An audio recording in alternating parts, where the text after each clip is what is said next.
வாழ்க வையகம், வாழ்க வையகம், வாழ்க வளமுடன். குரு வாழ்க, குருவே துணை. சிந்தனையை, உடல் நலத்தை சீர் அமைத்து வைத்த குருவே வாழ்க, வாழ்க வளமுடன், வாழ்க வளமுடன், வாழ்க வையகம். கனடா ஸ்கை யோகா அறக்கட்டளையை சிறப்பாக நடத்தி வருகின்ற ஆன்மீக அன்புள்ளங்கள், குறிப்பாக பேராசிரியர் முனைவர் சிவசங்கர் ஐயா அவர்கள் மற்றும் இந்த நிகழ்ச்சியில் தொடர்ந்து சிறப்பித்து வருகின்ற அன்பர்கள் அனைவருக்கும் அருட்தந்தை வேதாத்ரி மகர்ஷி அவர்கள் சார்பாக வாழ்க வளமுடன் என்ற வாழ்த்துக்களையும் எனது அன்பு கலந்த பணிவான வணக்கத்தையும் சமர்ப்பித்து குருவின் குரல் வேதாத்திரிய தொடர் சிந்தனையில் 95ஆம் பாகத்தில் கருமையம் பரமாத்மா ஜீவாத்மா மனம் எண்ணம் இந்த தலைப்பின் 2ஆம் அமர்வு. சென்ற அமர்விலே கருமையம் என்ற கருத்துக்களை பார்த்தோம். சுத்த வெளி என்ற ஆதிசிவம் இருப்பு, அதற்கு உணரும் திறம் இல்லை.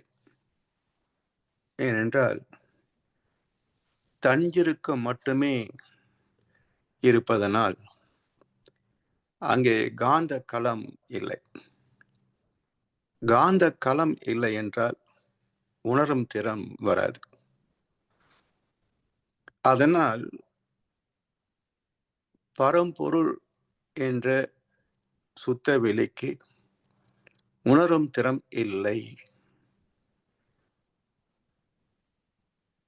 இது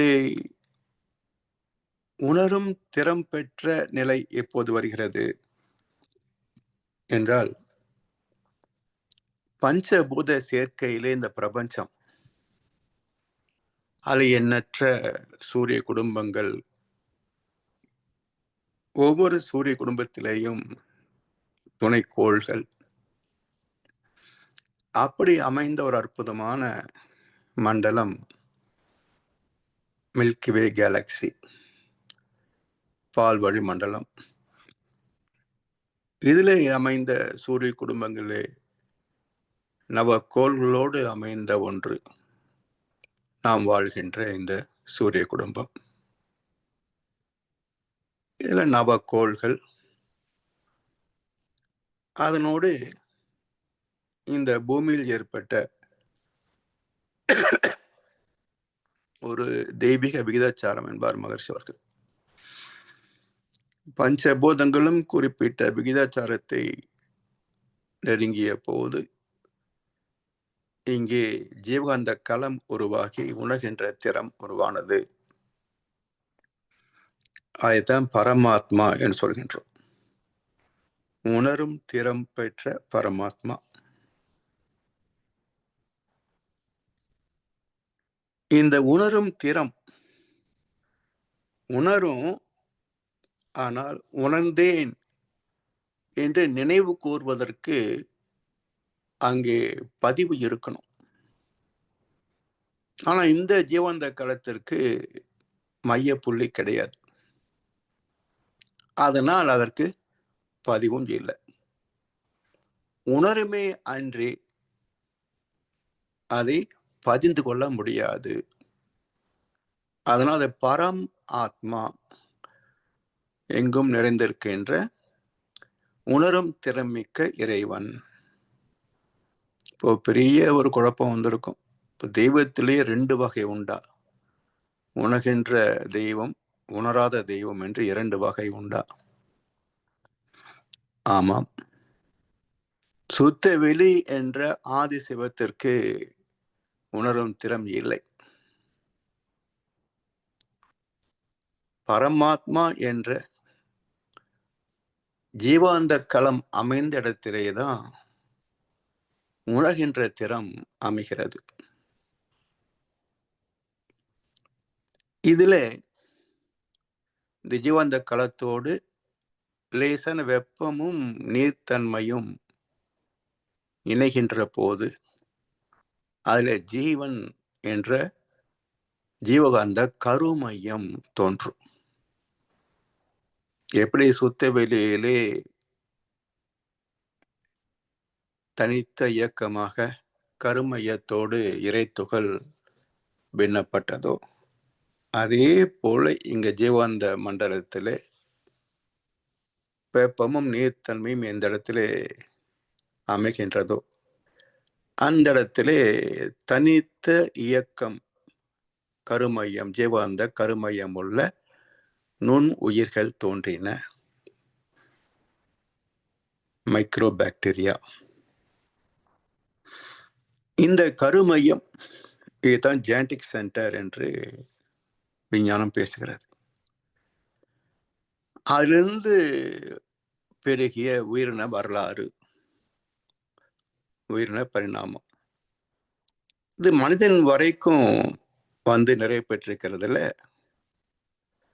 ஐம்புலன்களால் உணர்ந்த அனுபவங்கள் அனைத்தும் இந்த காந்த கருமையத்தில் இருப்பாகி அதுவே ஆத்மாவாக சிறப்பு பெற்றிருக்கிறது. Genetic centre plus experiences equal to soul. காந்த கருமையத்தோடு அனுபவங்கள் கலந்த நிலை ஆத்மா என்று சிறப்பிக்கப்படுகிறது. இந்த ஸ்பெசிபிக் கிராவிட்டி பிரின்சிபிள் தனித்த இயக்கங்கள் துண்டுபட்டவை அல்லது பிரிவுபட்டவை, இவற்றிலே இறைத்துகள் முதல் கொண்டு பெரும் பெரும் சூரியன்கள் விண்மீன்கள் வரைக்கும் உலகங்களின் ஈர்ப்பு உள் மையம் கொண்டும் கருமையம் உண்டு. உயிர் வகைகளில் காந்த கருமையம் கொண்டும், இங்கே காந்தம் என்பது ஜீவகாந்தம் என்று பொருள் கொள்ளணும். நலமுடனே வடிவம் குணம் நல் இயக்க சீரால், பேட்டர்ன் பிரிசிஷன் ரெகுலாரிட்டி. நலமுடனே வடிவம் குணம் நல் இயக்கம், இது ஒரு இயக்க ஒழுங்கு சீர். இந்த சீரால் நடுநிலையாம் இறையாட்சி நடத்தும் சீர். விருப்பு வெறுப்புக்கு அப்பாற்பட்ட எதையும் பிரித்து பார்க்காத சுத்தவெளி பரமாத்மா, அது நடுநிலையாக இருக்கிறது. அதை போற்றி துதிப்பதனால் சலுகையோ, இல்லை என்று மறுத்து கேலி செய்வதால் தண்டனையோ தருவது இல்லை. நடுநிலையாம் இறையாட்சி நடத்தும் சீர் இயக்க விளைவு. அதுதான் தெய்வ நீதி, அறம், தர்மம் என்றெல்லாம் தத்துவங்கள் பேசுகின்றன. இந்த உயிரின தன்மாற்றம் ஒரு தொடர் கதையாக உள்ளது. பைபிள்ல 5ஆம் நாள் இறைவன் பல்வேறு ஜீவராசிகள் உருவாகவும் அவை தம்மில் தாமே ஜீவன்களை உருவாக்கி கொண்டு சுகித்திருக்கவும் கடவது என்று ஆசீர்வதித்தார். ஒரு ஜீவன் தோன்றுவதற்கு மற்ற 2 ஜீவன்களின் இணைப்பு வேணும். அந்த இணைப்பிலே ஒரு ஆண் ஒரு பெண் என்ற இனம் தோன்றிவிட்டால் பிறகு இந்த இனத்திலேயே சேர்க்கை ஏற்பட்டு அதே போன்ற ஒரு சந்ததி தொடரும். கோழி முதல்ல வந்ததா, முட்டை முதல்ல வந்ததா? கோழியிலிருந்து கோழி வரும். அப்ப முதல்ல வந்த கோழிக்கு மூலம் முட்டையா கோழியா என்றால் முட்டைதான். வேறு 2 வகை பறவைகளின் சேர்க்கையால் வந்த ஒரு முட்டை. அதை வழக்கம் போல பெண் பறவை அடைகாத்து வெளிப்பட்ட ஒரு புதிய ஜீவனுக்கு நாம் வைத்துக் கொண்ட பெயர் கோழி, சேவல். இப்படி ஜீவாந்த கருமையம் என்று எந்த உயிரினத்திலேயும் தூய்மையாக காண முடியாது. அது நுண்ணுயிரிலேயே கலங்கப்பட்டு விட்டது, பதிவுகளை ஏற்றுக்கொண்டு விட்டது. அது எந்த பதிவும் அழிந்து போவது கிடையாது. Characterisation can never be erased என்று அறிவியலே சான்றளிக்கிறது. அதைத்தான் தெய்வம் நின்று கொள்ளும் என்று தத்துவத்தில் சொல்லுவாங்க. எந்த ஒன்றும் வீண் போவதில்லை. ஏதோ ஒரு காலத்துல ஏதோ ஒரு தலைமுறையில அது வெளிப்பட்டே தீரும், தெய்வம் நின்று கொள்ளும் என்று சொல்லி வச்சிருக்காங்க. எனவே இன்றைக்கு இருக்கின்ற எல்லா மனிதர்களுக்குள்ளும் ஜீவந்த கருமையம் என்று தனித்து பேச முடியாது. ஆத்மா என்ற சொல் தான் பொருத்தமானது. என்றாலும் ஆத்மா என்றால் என்ன என்ற கேள்வி வருகின்ற போது விளக்க வேண்டும் இல்லையா? அப்ப உடல் 3 ஓட்டங்கள், அதாவது 3 உடல்கள் சொல்லுவாங்க. Castle, astral, physical. காரண உடல், உயிர் உடல், பரு உடல் என்று 3 நிலைகளாக பிரித்து பேசுவோம். அப்ப அந்த காரண உடல் தான் முதல் தோன்றுகிறது. அதனால் அந்த காந்த கருமையத்தில் ஒவ்வொரு ஜீவனும் பெற்ற அனுபவங்கள் பதிகின்ற போது அது ஆத்மா என்று சிறப்பிக்கப்படுகிறது. அதில் உள்ள பதிவுகளுக்கு தக்க விளைவுகள் அந்த அலைகளின் வெளிப்பாட்டால் செயலிலே விளைவாக தெய்வ ஒழுங்கமைப்பு என்ற தெய்வ நீதியின் விதிப்படி, சட்டப்படி, ஒழுங்கமைப்பின் படி விளைவுகள் அந்தந்த காலத்தில் வந்தே தீரும். அது எப்படி என்ற கருத்தை அடுத்த தலைப்பு, வினை விளைவு தலைப்பில் சிந்திக்க இருக்கின்றோம். இப்படி இறை துகளை காந்த துகள் என்று கொள்வது போல இங்கே கருமையத்தை ஆத்மா என்று கொள்வதிலே தவறு கிடையாது. என்றாலும் அதை அடிப்படையில் என்னெல்லாம் இருக்கின்றன என்று பிரித்து புரிந்து கொள்ள வேண்டும். என்றால் எப்படி இறை துகளிலே இருப்பு, இயக்கம், காந்தம் என்று 3 பேசுகிறோமோ அதே போல மனித உடலிலேயும் காந்த உடல், உயிர் உடல், பரு உடல் 3இன் இணைப்பில் ஏற்பட்ட இந்த வாழ்க்கை. இதற்கு மூலம் தாய் தந்தை வழியாக வந்த கர்ம வினை பதிவுகளின் தாக்கம்.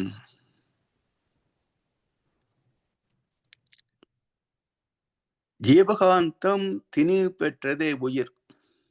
எப்படி இறைத்துகள்கள் குவிந்து விண்ணானதோ அதே போல ஜீவன்களிலே ஜீவாந்த துகள்கள் குவிந்து திணிவு பெற்றால் உயிர், ஆற்றல்.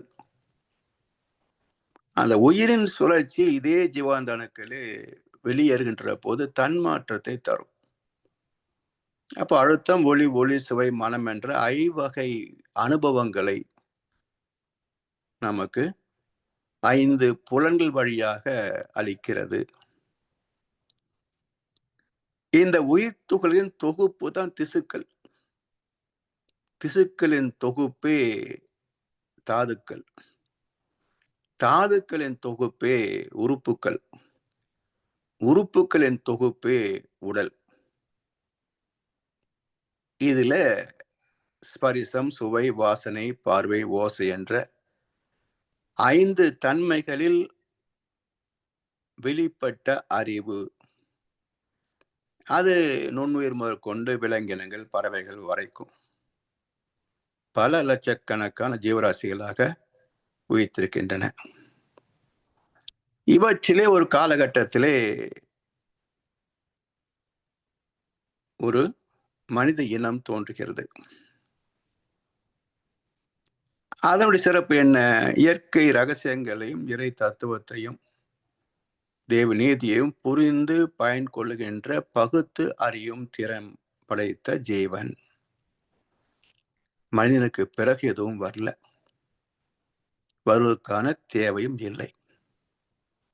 அதனால் பிரபஞ்ச வரலாற்றின் அறிவின் பயணத்தில் இறுதியாக பூத்த மலர் மனிதம். அதனால் ஒவ்வொரு மனிதனும் a sample of the universe, பிரபஞ்சத்தின் பிரதிநிதி. ஒவ்வொரு மனிதனுக்குள்ளும் பிரபஞ்சமே அடங்கியிருக்கும். யார் உணர முடியும்? கீதையிலே ஒரு ஸ்லோகம் உண்டு. உனக்கும் எனக்கும் பிறவிகள் பல கடந்து போயின அர்ஜுனா, அவற்றையெல்லாம் நான் அறிகிறேன், நீ அறிய மாட்டாய். அறிந்தவர் ஞானிகள், தெய்வ பிறவிகள். அறியாதவர்கள் சாதாரண உடல் சார்ந்த வாழ்க்கை வாழ்கின்ற மனிதர்கள். இவ்வளவுதான் பிரிவினை. இந்த மனித உடல் அமைப்பு 3 அல்லவா? Castle, astral, physical. இந்த 3க்கும் மையமாக அமைந்ததுதான் ஜீவாந்த கருமையம் பிளஸ் அனுபவங்கள், ஆத்மா. அப்போ உடலின் மைய புள்ளி ஆத்மா, அதே மூல ஆதாரம் என்று தவத்திலே குறிப்பிடுவார்கள்.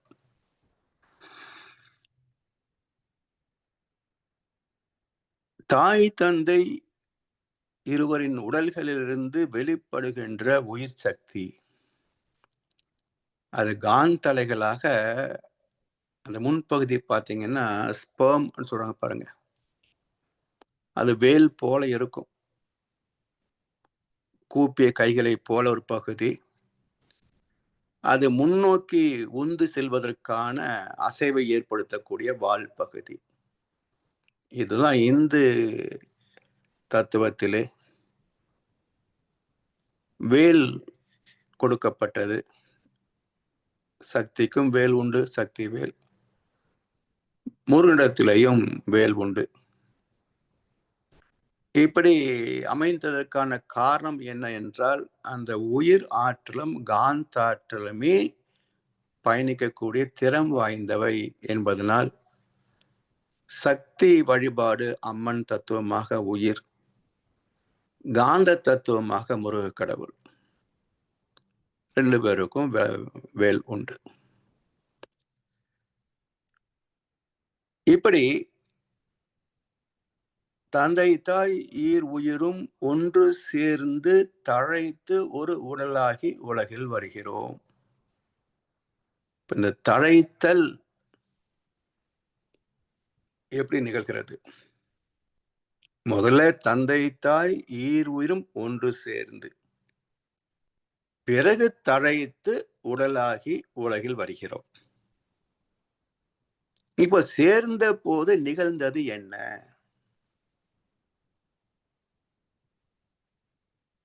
சில பேருக்கு, சில தம்பதிகளுக்கு சாந்தி முகூர்த்தத்திலேயே கருவாயிடும். சரியா 270 நாள்ல குழந்தை பிறந்துடும். சில பேருக்கு 3-4 மாதங்கள் அப்படி சாதாரணமாக, சில பேருக்கு 10-15 ஆண்டுகள் கழித்து கூட கருவாகும். எது இதை நிச்சயிக்கிறது? கண்ணதாசன் அழகா சொல்லுவார், கடவுள் இல்லைன்னு சொல்றீங்களே, ஓகே, 7 ஒருவன் 70 ஒருவன், சாவது எப்படி, செல்வது எவ்விடம், அறிந்தது எப்படி, அறிந்தவர் யார், தெரிகின்ற வரைக்கும் நீ இறைவனை நம்பு. அழகா ஒரு குறிப்பு வச்சுட்டார். தெரிகின்ற வரைக்கும் இறைவனை நம்பு, தெரிந்த பிறகு அது நீயே முடிவு பண்ணிக்கலாம், நம்புறதா வேண்டாமான்னு. அதாவது இறைவனை உண்டு என்று நம்புவதற்கும் இல்லை என்று மறுப்பதற்கும் பெரிய அறிவு தேவையில்லை. கிளிப்பிள்ளை அறிவு இருந்தா போதும். சொல்வதை திரும்ப சொல்லுகின்ற கிளிப்பிள்ளை அறிவு இருந்தா போதும். இன்றைக்கு உலக மக்கள் எல்லாம் இந்த கேட்டகரி தான். கிளிப்பிள்ளை அறிவு வைத்துக் கொண்டுதான் கடவுள் வழிபாடு நடக்குது.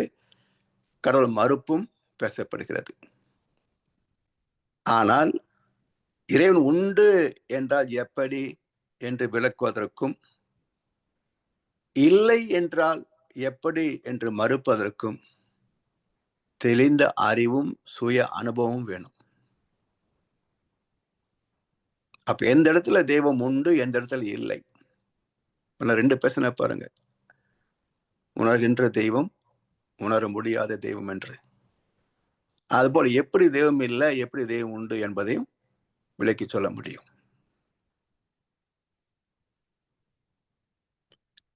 இப்படி தாய் தந்தையின் சேர்க்கை, ஆண் உயிருக்கு நாம் பார்த்தோம் வேல் போன்ற அமைப்பு. அந்த முன் நுனி பகுதி பக்கத்துல ஒரு பிளாக் டாட் இருக்கும். நம்ம விஞ்ஞானத்துல பயாலஜி சப்ஜெக்ட்ல பார்க்கலாம். அந்த பிளாக் டாட் என்பது என்ன? அதான் காந்த கருமையம். தந்தையின் உடலில் இருந்து அவரோடு சேர்த்து 7 தலைமுறைகள் வரைக்கும் பெற்ற எல்லா அனுபவங்களின் தொகுப்பின் ஒரு பிரதியாக, ஒரு ஜெராக்ஸ் காப்பியாக அந்த உயிரின் முன்பகுதியிலே காந்த களமாக இருக்கும். இதை கொண்டு சேர்க்கின்ற வேலை தான் உயிர். அந்த உயிரின் அசைவே வால் பகுதியினுடைய அசைவு. உடலூரில் வாழ்ந்திருந்தேன், உறவூரில் மிதந்து வந்தேன், கருவூரில் குடி புகுந்தேன், மண்ணூரில் விழுந்து விட்டேன். அது பிரசவம். இப்போ உள்ளே போகிற போது அங்க ஏற்கனவே ஒரு கருமுட்டை தயாராக இருக்கும். மாதம் ஒரு முட்டை வீதம் தயாராகி ஒவ்வொரு முட்டையாக வெளிப்படும். கண்ணசுலை ஒரு பாடல்ல, மணி கொண்ட சரம் ஒன்று அனல் கொண்டு வெடிக்கும். மணி கொண்ட சரம் ஒன்று அனல் கொண்டு வெடிக்கும். என்ன அர்த்தம்? ஒரு பெண்ணின் கரு பை, யூட்ரஸ் பேக், அதுல ஒரு கொத்து போல, ஒரு சரம் போல இருக்கும் முட்டைகளுடைய வரிசை. அத மாதம் ஒரு முட்டை வெளிப்பட்டு அடுத்த சந்ததி கருவாவதற்கு தயாராக இருக்கும். கரு ஆகவில்லை என்றால் அது வெளியேற அடுத்த முட்டை தயாராகும். இப்படி மணி கொண்ட சரம் ஒன்றில் அனல் கொண்டு வெடிக்கும். துணை கொள்ள அவனின்றி தனியாக தவிக்கும். துயிலாத பெண்மைக்கு ஏன் இந்த மயக்கம்? ஒரு பெண் தூங்கலாம், ஆனா அந்த கருமுட்டை தூங்குவது இல்லை. அது ஒரு ஒரு சந்ததியை சேர்க்கைக்கு தயாராக இருக்கும். அதனாலதான் 16-17 வயசு பெண்கள் ஏன் ஈஸியா ஏமாந்து போறாங்க அப்படின்னா, என்ன சொல்லுவாங்க, வயசு கோளாறும்பாங்க. எப்படி கோளாறு வரும்? இந்த தாக்கம் தான். எனவே இந்த சேர்க்கை நிகழ்கின்ற போது அந்த மனைவியின் அவரோடு சேர்த்து 7 தலைமுறை அனுபவங்கள் அதெல்லாம் அங்க கருமுட்டையில ஒரு காப்பியா இருக்கும். இங்க கணவனுடைய உடையிலிருந்து போகக்கூடிய அணுக்களிலையும் ஒரு காப்பி போகும். இந்த இரண்டும் இணைகின்ற போது உருவாவது காந்த உடல், காரண சரீரம் சொல்லுவாங்க, காசல் பாடி. இதுதான் ஆத்மா. இப்ப ஆத்மா எங்கே பிறக்கிறது யாரா கேள்வி கேட்டா, நீங்க கீதை உபன்யாசம் அங்க நடக்கும். எனக்கு தெரிந்து 700 ஸ்லோகங்களுக்கும் விளக்கம் சொல்லி முடித்ததாக பார்த்தது இல்லை. ஏதோ ஒரு வாரத்துக்கு ஒரு தலைப்பை வச்சு பேசுவாங்க. எந்த தலைப்பை பேசினாலும் ஜீவாத்மா பரமாத்மா, ஜீவாத்மா பரமாத்மா 3/4 மணி நேரத்தை ஓட்டிடுவாங்க அதுலயே. அப்புறம் அதுல உள்ள 4 ஸ்லோகங்களை பேசி அதுக்கு ஒரு கதையை சொல்லி முடிச்சிருவாங்க. பகவத்கீதையில எந்த சாப்டர் என்ன டாபிக் டீல் பண்ணுதுன்றதே பல பேருக்கு தெரியாது. ஆனா உபன்யாசம் பண்ணுவாங்க. ஆனா இவ்வளவு படிச்சிருக்கீங்களே, ஆத்மானா என்ன சொல்லுங்கோ. ஆத்மா அது அழிவில்லாதது. சரி, அப்புறம் அது யமலோகத்துல போய் சொர்க்க நரகத்துக்கு போய் தண்டனை வைக்கும். பிறக்கும்போது பிரம்மா எழுதுவார் தலையில. இது யாரா நம்புவாங்களா? ஒரு சயின்ஸ் ஸ்டூடெண்ட் இல்ல இன்னைக்கு உள்ள விஞ்ஞான அறிவில் இது யார நம்புவாங்களா?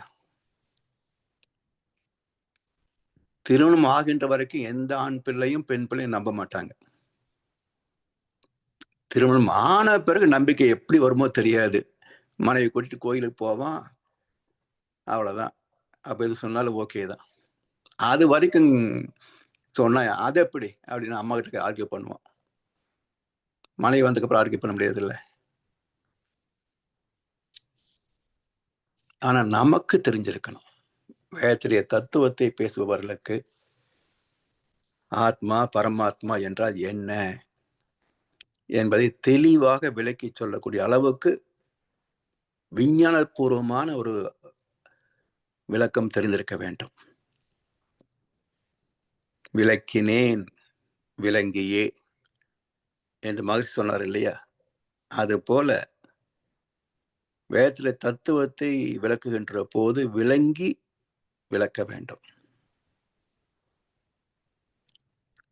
இப்போ ஆத்மா என்பது எப்போ உருவாகுதுங்க? ஒரு தாய் தந்தையின் 7 பிறவிகளின் அனுபவங்களுடைய தொகுப்போடு ஆண் பெண் உயிர் சேர்க்கை நிகழ்கின்ற போது அதற்கு அந்த சேர்க்கைக்கு ஆத்மா ஜீவாத்மா என்று பெயர்.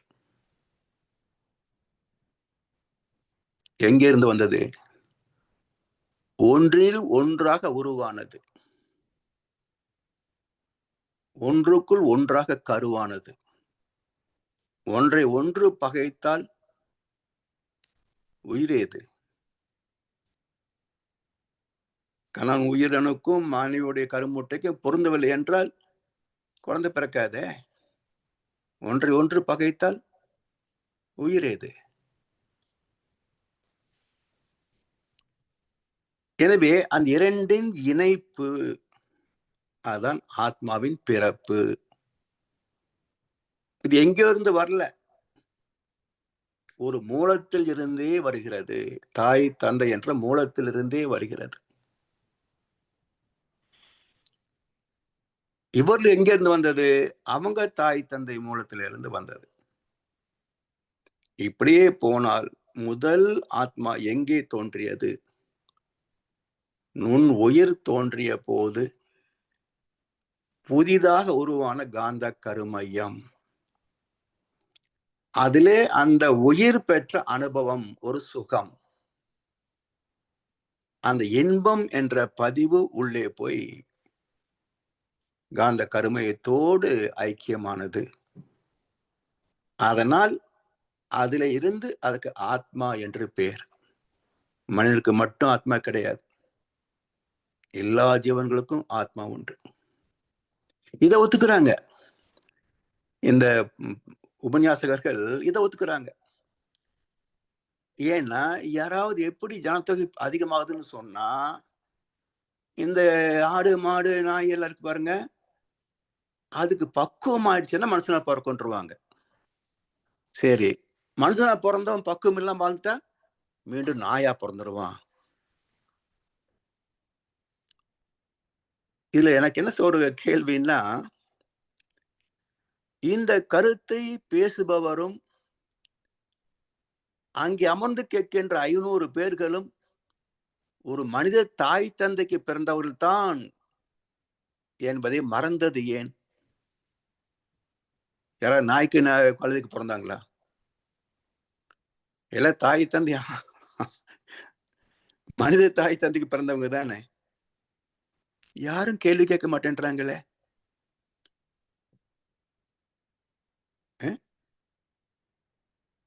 இப்ப அங்கிருந்து வருது அப்படின்னா, இப்ப இயேசு பிரான் கன்னி மேரிக்கு கருவனா இருப்பாருங்க. இல்ல சூரிய பகவான் குந்தி தேவிக்கு கருவனா இருப்பாருங்க. அப்படி ஒவ்வொரு பெண்ணும் குழந்தை பெத்துக்க வேண்டியது தானே. எதுக்கு திருமணம், தாம்பத்தியம்? இல்லையா? இப்ப எங்கே இடிக்குதே? அதுதான் பக்தி மார்க்கம். வெறும் நம்பிக்கையை வைத்தே மக்களை ஏமாற்றுகின்ற மார்க்கம். ஆனா இது அப்படி இல்ல. இது அறிவு மார்க்கம். ஏன், எப்படி என்ற கேள்விகளோடு அறிவுபூர்வமான, ஆதாரபூர்வமான, விஞ்ஞானபூர்வமான விளக்கத்தை தரக்கூடியது அறிவு மார்க்கம்.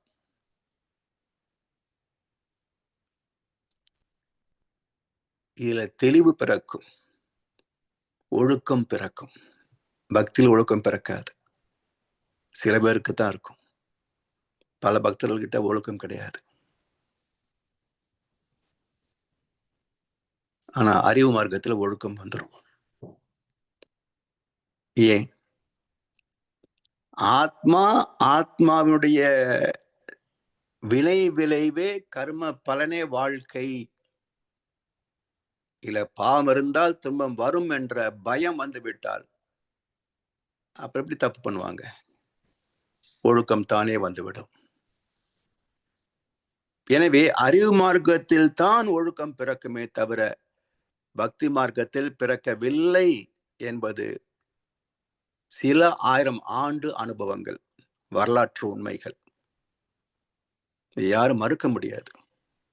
விதண்டாவாதம் பண்ணலாம், விதண்டாவாதம் பண்ணலாம், ஆனா மறுக்க முடியாது.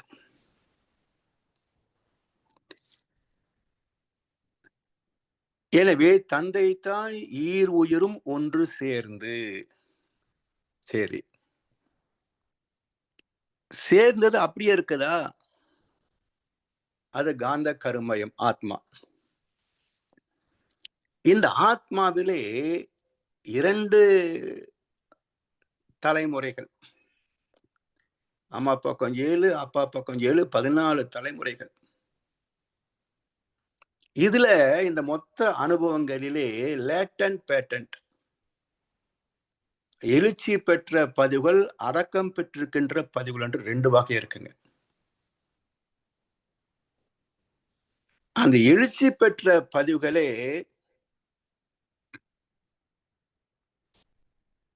7 சம்பத்துக்களை நிச்சயிக்கின்ற பதிவுகளாக மாறும். எழுச்சி பெற்ற நிலையிலே அமையும். அதெல்லாம் அந்த ஆத்மா வாழ்ந்து முடிக்கிற காலத்துக்குள்ள செயல்பட்டு விடும். அவனும் தேடி போக வேண்டிய அவசியமே இல்லை, தானா வந்து சேர்ந்துடும் எல்லாமே. அடக்கம் பெற்றிருக்கின்ற பதிவுகள் இந்த குழந்தை பிறக்குதே, இந்த ஆத்மாவுடைய வாழ்க்கையில வெளிப்படாது. இதுக்கு பருவத்திலே ஒரு சந்ததி பிறக்கும் இல்லையா? அதன் வாழ்க்கையில வெளிப்படலாம், அல்லது அடுத்த அடுத்த தலைமுறைகளில வெளிப்படலாம். எப்படி என்றாலும் 7 தலைமுறைகளுக்குள் வெளிப்பட்டே தீரும். இது விஞ்ஞானம் நிரூபித்த உண்மை. தத்துவத்துல 7 தலைமுறை பேசினவங்க எத்தனை பேர்? ராமாயணத்துல பேசல, மகாபாரதம் பேசல, வேதங்கள் சொல்லியிருக்கா தெரியாது, எந்த உபநிஷத்தும் சொன்னதாக தெரியல. யார் சொல்லியிருக்காங்க? வள்ளுவர் தான் முதல் அறிவிக்கிறார். 7 பிறப்பும் தீயவை தேண்டா, பழிப்பிறங்கா பண்புடைய மக்கட்பெறின். 7 பிறவிகளிலேயும் பழிச்செயல்களுக்கு பயப்படுகின்ற, வெட்கப்படுகின்ற சந்ததியாகவே வாழ்ந்து விட்டால் 8வது தலைமுறையிலிருந்து அந்த மனிதனை, அந்த சந்ததியை எந்த துன்பம் நெருங்க முடியாது. இயற்கையே அவனுக்கு பாதுகாப்பாக அமைந்துவிடும்.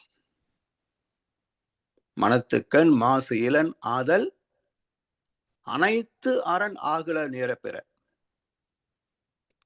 ஒரு ஆத்மாவில தூய்மை பெற்று விட்டால் அதுவே அவனுக்கு சகல பாதுகாப்பு.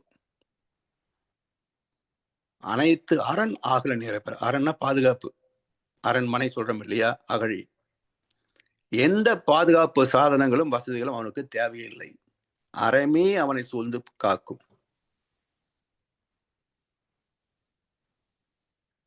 அதை அடுத்து மகர்ஷி 7 தலைமுறை பேசுறாங்க. விஞ்ஞானமும் பேசுகிறது. எப்படி 1970களிலே இந்தியாவில் பருத்தி நூல் ஹை குவாலிட்டி கிடையாதுங்க. அந்த ஸ்டாப்னு சொல்லுவாங்க. அந்த பருத்தி நம்ம எடுத்த நூல் எடுக்கிறோம் இல்லையா, அது நீளமா இருக்கணும். அப்பதான் நெசவு செய்வதற்கு அது உறுதியா நிற்கும், சௌகரியமா இருக்கும். குட்டை நூல் இருந்தால் பயனாகாது. அப்போ இந்த லாங் ஸ்டாப்பிள் உள்ள நூல் பருத்தி செடி நம்ம நாட்டில் இல்லை. என்ன செஞ்சாங்க, எகிப்து தானே மான்செஸ்டர், அங்கதான் பருத்தி உயர்ந்த தரமாக இருக்கும். அங்கே இருந்து பருத்தி வரவழைத்து அந்த உயர்ந்த ரகத்தோடு, இந்தியாவில் உள்ள உயர்ந்த ரகத்தோடு கிராஸ் பிரீடிங் பதியன் போடுறாங்க. அதுல வந்தது முதல் தலைமுறை, ஃபர்ஸ்ட் ஜெனரேஷன்.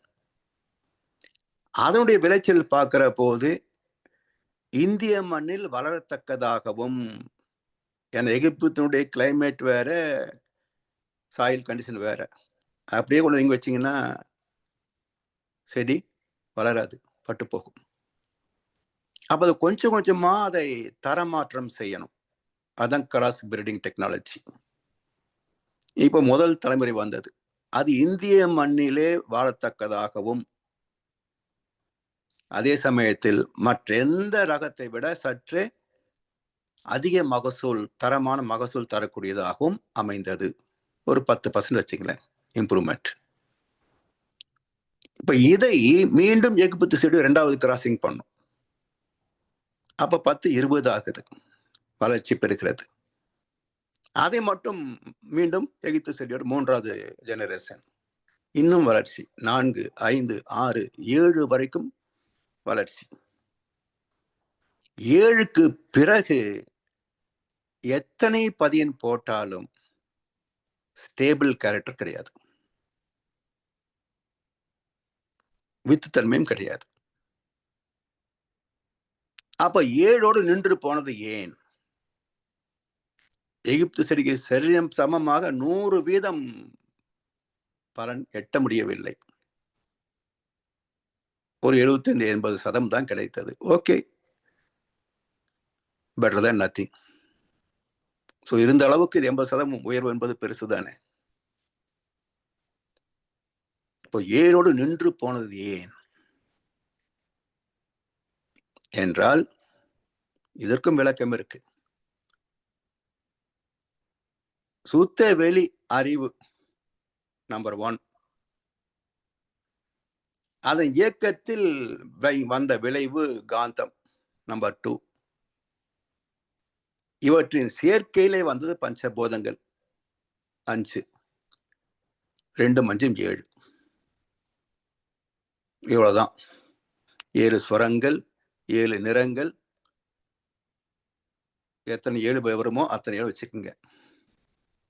இதுதான் 7னுடைய சரித்திரம். இப்படி 7 தலைமுறை அமைந்ததற்கான காரணம் இது. அதனால் இந்த 7 தலைமுறைகளிலேயும் ஒழுக்கத்தை மட்டுமே உறுதியாக பின்பற்றிவிட்டால், தவறு என்பதற்கே வெட்கப்படக்கூடிய வகையில வாழ்ந்து விட்டால், 8வது தலைமுறை கிருஷ்ண பரமாத்மா மாதிரி, வேதாத்ரி மகர்ஷி மாதிரி தூய்மையான ஆத்மாவாக பிறக்கும். தெய்வீகமான நடமாடும் தெய்வமாக பிறப்பார்கள். அவர்களுக்கு பேர் என்ன? அவதார புருஷர்கள். புருஷ என்றால் இறைநிலை, பேரறிவு. அந்த பேரறிவு அதே தன்மை அடைகின்ற போது அந்த மனிதனை அவதார புருஷர் என்று சொல்வாங்க. நடமாடும் தெய்வங்கள். இப்படி 7 தலைமுறைக்குள் அந்த எழுச்சி பெற்ற பதிவினுடைய விளைவு தாக்கத்தை தந்தே தீரும். அடக்கம் பெற்ற பதிவுகள் இங்க எழுச்சி பெறாது. அடுத்த தலைமை இது மொத்தம் 7 தலைமுறை. ஸோ லேட்டன்ட் பேட்டன்ட் தன்மைகள். இதுல ஏன் எழுச்சி பெறுகிறது? அடுத்த கேள்வி. ஒரு சிலது மட்டும் ஏன் எழுச்சி பெறணும் என்றால், தாய் தந்தையின் அனுபவங்கள், அன்றைய மனநிலை, அன்றைய உணவு, அதனுடைய தன்மை, அன்றைக்கு நவகோள்களுடைய பொசிஷன், எந்தெந்த கோள் எங்கெங்க இருக்கிறது, இவை அனைத்திற்கும் மேலாக அன்றைக்கு என்ன நட்சத்திரம், அதான் மிக முக்கியம். ஒரு குழந்தையுடைய நட்சத்திரம் மிக முக்கியமானது. இந்த நட்சத்திரத்தில் பிறந்தவர்கள் இப்படித்தான் இருப்பார்கள் என்று அற்புதமாக கணித்தவர்கள் நம்முடைய நடமாடும் தெய்வங்களாக வாழ்ந்து மறைந்த ஞானிகள். அவங்க தான் ஜோதிட சாஸ்திரம் எழுதிச்சாங்க. எப்படி எழுதியிருக்கணும்? அதனால் இந்த 27 நட்சத்திர தொகுதிகள் தான் உயிரினங்கள் தோன்றுவதற்கே ஆதாரம் என்பதை சென்ற வாரம் பார்த்தோம், இப்போ சொன்னோம். அதனுடைய ரசாயன தன்மைகளே நம்மிடத்திலே குணங்களாக வெளிப்படுகின்றன. இப்போ சில ரசாயனங்கள் நம்முடைய உடலிலே சரியா சுரக்கலைன்னு சொன்னா பய உணர்வு எல்லாம் வருது இல்லையா? அப்போ அந்த ரசாயனத்திற்கு நம்ம ஒரு மாத்திரை போட்டால் சரியா போகுது இல்லையா? அப்போ ரசாயனங்கள் நம்முடைய குணங்களையாகவும் வெளிப்படும். அதனால் நட்சத்திரங்களிலிருந்து வருகின்ற அலைகள் நம்முடைய குணங்களை நிச்சயிக்கின்றன. இப்படி எல்லாம் சேரும், சேர்ந்துதான் ஒரு பிறப்பாக வருகிறோம். சரி, இதோட முடிஞ்சு போச்சா கதை என்றால், இதுக்கு மேலத்தான ஆரம்பமே. கருவுற்ற பிறகு அடுத்தது தழைத்து ஒரு உடலாகி உலகில் வந்தோம். தழைத்தல் என்ற சொல்லுக்கு பொருள் என்ன என்றால், ஒவ்வொரு காந்த துகளிலும் ஏற்படுகின்ற வளர்ச்சி. இப்போ ஒரு செடியை பார்க்கிறோம், சாயந்தரம் பார்த்ததை விட காலையில பார்க்கிற போது வளர்ச்சியை நாம் பார்க்கிறோம். நேற்று மொட்டா இருந்தது, இன்னைக்கு பெரிய மொட்டா வளர்ந்திருக்கும். நேற்றைக்கு முதிர்ந்த லேசா பழுத்த இலைகள் இன்றைக்கு பழுத்து உதிர்ந்திருக்கும். அது மட்டுமா, ஒவ்வொரு கிளையிலையும் வளர்ச்சி இருக்கும். உச்சியில் ஒரு புதிய தளிர் தோண்டி இருக்கும். இவ்வளவும் பார்த்துட்டோம். சரி, நாம் கண்களால் பார்க்க முடியாத மண்ணுக்குள் இருக்கின்ற வேர்கள் வளர்ந்திருக்குமா? வளர்ந்திருக்காதா? ஆணிவேர் இன்னும் ஒரு மைக்ரோ எம்எம் வளர்ந்திருக்கும், பூமிக்குள்ள போயிருக்கும். சல்லி வேர்கள் அதுவும் வளர்ந்திருக்கும். அப்ப இந்த அணுவில் வளர்ச்சி இல்லை என்று மறுக்க முடியாத அளவுக்கு எல்லா திசுக்களிலும் ஏற்படுகின்ற வளர்ச்சிக்குத்தான் தழைத்தல் என்ற சொல். அப்ப தழைத்து ஒரு உடலாகி. சரி, உடல் மட்டும்தான் ஆகுதா? அந்த உயிர் வினைகள் அறமோ மற்றோ அளித்த பதிவுகள் எல்லாம் நாம் சொத்தாச்சு. சரி, இந்த பதிவுகள் கருவுறுதலோடு முடிந்து போனதா என்றால், தாயின் வயிற்றில் வளர்கின்ற காலம் முழுவதுமே அதனுடைய கற்றல். என்னெல்லாம் அம்மா செய்யறாங்களோ தாயின் மூளை வழியாக அந்த கருவுக்குள்ளேயும் பதிவாகும். இதைத்தான் 2 புராணக் கதைகள் மூலமாக நம்முடைய நடமாடும் தெய்வங்கள் சொல்லி சென்றார்கள். ஒன்று நரசிம்ம அவதாரம், இன்னொன்று அபிமன்யு. இப்ப நரசிம்ம அவதாரம் மிக அற்புதமான ஒரு, என்ன சொல்வது, ஒரு புராண கதை என்றாலும் அறிவியல் உண்மை கலந்த ஒரு கதை. என்ன சொல்றாங்க பாருங்களேன். ஒரு பெண் கருவுற்றால் எப்படி இருக்க வேண்டும் என்ற இலக்கணத்தை வகுத்து தந்தது இந்திய தத்துவங்கள் தான். வேற எந்த தத்துவம் கிடையாது உலகத்துல. ஏன் தமிழ் தமிழ் தமிழ் அடிச்சுக்கிறோம்? அர்த்தம் புரியாதவன் பாலிடிக்ஸ் பண்றான். ஆனா ஏன் அது அவசியம் என்றால், தமிழிலும் சம்ஸ்கிருதத்திலும் தான் வாழ்க்கையின் ரகசியங்கள் சொல்லப்பட்டிருக்கின்றன. மற்ற எந்த மதத்தை காட்டிலும் இந்து சமயத்திலே தான் இயற்கை ரகசியங்கள் இருக்கின்றன. என்ன சொல்ற பாருங்க. ஹிரண்யன் சக்கரவர்த்தி மனைவி ரேணுகா தேவி கருவுற்றாள். ஹிரண்யன் சொல்றான், இனி நீங்க அரண்மனை இருக்கக்கூடாது. ஏன்? இது அரசியல், பல பிரச்சனைகள், அது இதெல்லாம் வரும். இங்க எல்லாம் உணர்ச்சி வயப்பட்ட ஒரு அலைக்களம்.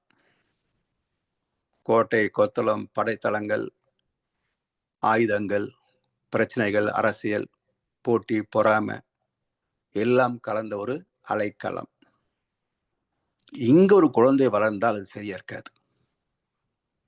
இதெல்லாம் அவன் பேசல, இது வேதத்தரித்தை வச்சு நான் சொல்றேன். அவன் சொல்றது இங்க இருக்கக்கூடாது, அவ்வளவு மட்டும்தான். காரணம் என்னன்றதை நான் விளக்கினேன். சரி, எங்க இருக்கிறது பின்ன? உனக்கென்று தனியாக ஒரு நந்தவனத்தை ஏற்பாடு செய்திருக்கிறேன். நந்தவனம் எந்த விதமான தீய பதிவுகளும் இல்லாத ஒரு தூய்மையான காந்தக்களம்.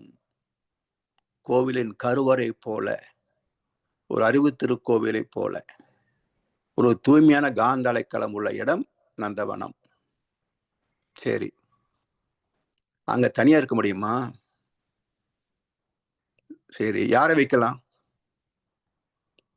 ஒன்னும் ரேணுகா தேவியே அம்மா போகணும், அல்லது அந்த அம்மாவுடைய நெருங்கிய தோழி இருப்பாங்க அரண்மனையில, அவங்க கூட போகலாம். இல்ல உடன்பிறப்பு யாரோ இருந்தா அக்காவோ தங்கச்சியோ கூட இருக்கலாம். இதுல யாரையும் துணை வைக்கல. என்ன சொல்றான் இரண்யன், உனக்கு துணையாக நாரதரை அனுப்பி வைக்கிறேன்னாரு. இன்னைக்கு வரைக்கும் எந்த உபன்யாசகரும் இதை பத்தி யோசிக்கவே இல்லைங்க. ஆனா ஒரு கருவுற்ற பெண்ணுக்கு ஒரு முன்பின் தெரியாத ஆம்பளையா கொண்டு போய் துணை வைப்பீங்க?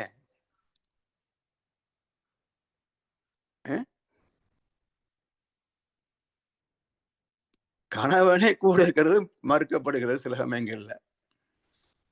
அப்படி இருக்கிற போது முன்பின் தெரியாத ஒரு ஆணை கொண்டு போய் தனியா ஒரு பெண்ணை வச்சு கூட வைப்பா, காவலுக்கு வைப்பானா? கொஞ்சமாவது அறிவு வச்சு யோசிச்சு பார்த்துருக்க வேண்டாம்? அப்ப என்ன பொருள்? ரதன், அதிரதன், மகாரதன், தசரதன், ஜெயத்ரதன், பரதன், பகீரதன், நாரதன். 8 வார்த்தைகள். 8 வார்த்தைகள். ரதம் என்பது உடல். இந்த உடலை இயக்குகின்ற ரதன் சாரதி, மனசு. இந்த மனம் பல எண்ணங்களை உருவாக்கி கொண்டே இருக்கும். அப்போ என்ன சொல்றாங்க தனுர்வேதத்துல, 1000 வில்லாளிகளை நிர்வாகம் பண்ணக்கூடியவன் மகாரதன். அதுல பாதி அதிரதன். அதாவது 1000 வாசல் இதயம், அதில் 1000 எண்ணங்கள் உதயம். யாரோ இருப்பார், யாரோ வருவார், யாரோ போவார், வருவதும் போவதும் தெரியாது. அப்ப மனதில் தோன்றுகின்ற எண்ணங்களை எண்ணிக்கையை எதிர்கொள்ளக்கூடிய வலிமை மிக்கவனாக இருக்க வேண்டும். அந்த வலிமையை கொண்டு சீர்தூக்கி பார்த்தால் அது 10 குணங்களிலே அடங்கும். பேராசை, சினம், கடும்பற்று, முறையற்ற பால் கவர்ச்சி, உயர்த்தாழ் மனப்பான்மை, வஞ்சம், பொறாமை, வெறுப்பு, தற்பெருமை, அதிகார போதை. 10 தீய குணங்களில் அடங்கும். இந்த 10 தீய குணங்களை வென்றவன் தசரதன். தோற்று போனவன், அவில சிக்கிக் கொண்டவன் 10 தலை ராவணன். சரி, இந்த 10 குணங்களை வெல்லக்கூடிய ஆற்றல் அவ்வளவு எளிதா என்றால் அது பகீரத பிரயத்தனம். மிக கடுமையான ஒரு பயிற்சி. பகீரதன் அந்த பயிற்சியின் மூலமாக எண்ணங்களை ஆட்கொண்டவன், தேவைக்கு மட்டுமே பயன்படுத்தக்கூடிய, மற்ற நேரங்களில் எண்ணம் அற்றனை இருக்கக்கூடிய மனதை வென்றவன் ஜெயத்ரதன். மனதை வென்று விட்டால் எங்க இருப்போம்? பிரபஞ்சம். பரதன்.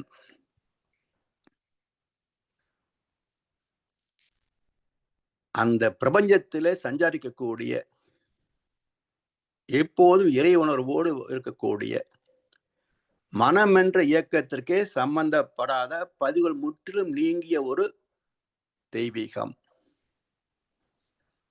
அதற்கு எல்லையே கிடையாது. பிரபஞ்சம் என்ற எல்லையே கிடையாது. மேலோகம், பூலோகம், பாதாளம் 3 லோகங்களுக்கும் சஞ்சாரிக்கக்கூடியவன். அவனுக்கு வாகனம் தேவையில்லை. ந ரதன், மனம் அற்றவன், நோ மைண்ட் ஸ்டேட்.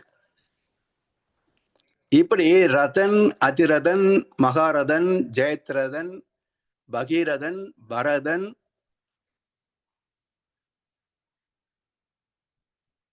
ஒன்று விட்டு போச்சே, தசரதன், பகீரதன், ஜெயத்ரதன், நாரதன். அப்ப மனதின் பக்குவத்தை, மனம் என்ற நிலையிலிருந்து மனமற்று போன நிலை வரைக்கும் விலக்கி சொல்லக்கூடிய 8 வார்த்தைகள் ரதன் என்று முடியக்கூடிய இந்த 8 வார்த்தைகள். இப்ப நாரதன் யாருங்க? அறிவு. அப்ப ரேணுகாதேவி கருவுற்ற போது யாரை துணை வைத்தான்? ஒரு ஆண்மகனை துணை வைக்கவில்லை, அறிவை துணை வைத்தான். அறிவு எங்க இருக்கு? ரேணுகாதேவிக்கு உள்ளேயே இருக்கு. அப்போ ஒரு பெண் கருவுற்றால் அறிவை துணை கொண்டு கருவை சுமக்க வேண்டும். மகப்பேறு காலம் என்பது வெறும் கர்ப்ப காலம் மட்டுமல்ல, அது ஒரு வேள்வி காலம். ஏனென்றால் எந்த குழந்தையும் நல்ல குழந்தைதான் மண்ணில் பிறக்கையிலே. அவன் நல்லவனாவதும் தீயவனாவதும் அன்னை வளர்ப்பதிலே. அன்னை மட்டும் வளர்க்கின்ற காலம் கர்ப்ப காலம். வேற யாரும் உள்ள போக முடியாது. பிரசவமாச்சுன்னா தாத்தா, பாட்டி, அப்பா எல்லாரும் சேர்ந்தானே வளர்க்கிறோம். அப்ப அன்னை மட்டுமே வளர்க்கின்ற காலம் கர்ப்ப காலம். அது ஒரு வேள்வி காலம். இந்த வேள்வி காலத்தை ஒரு வேள்வியாகவே நிகழ்த்தி விட்டால், இந்த வேள்வி காலத்தை ஒரு வேள்வியாக நிகழ்த்தி விட்டால், அந்த குழந்தை எந்த நாட்டில் இருந்தாலும் எந்த சூழ்நிலையிலையும் தீயது நெருங்கவே முடியாது.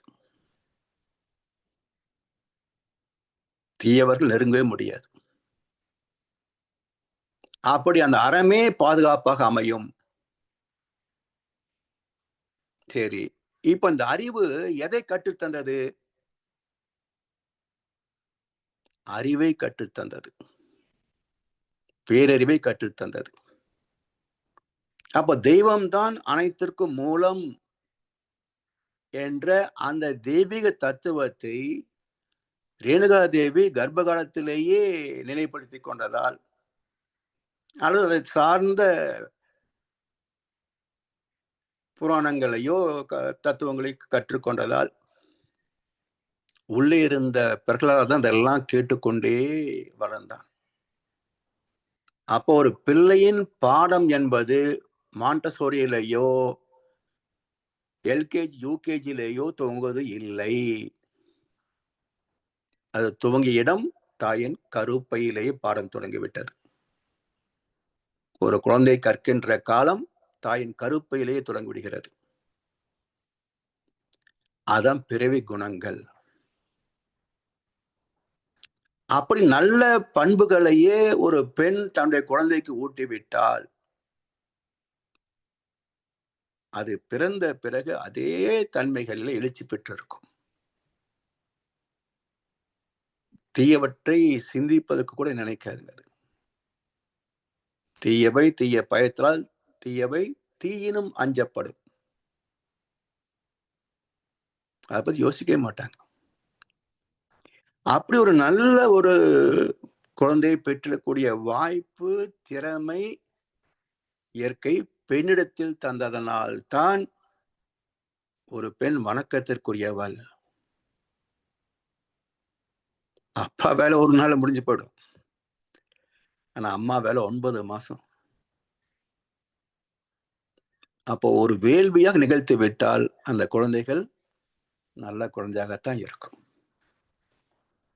சரி, இது பெண் மட்டுமே பொறுப்பெடுத்தா போதுமா? அந்த குடும்பத்தார் ஒத்துழைக்க வேண்டாமா? சமுதாயம் அதற்கு துணை நிற்க வேண்டாமா?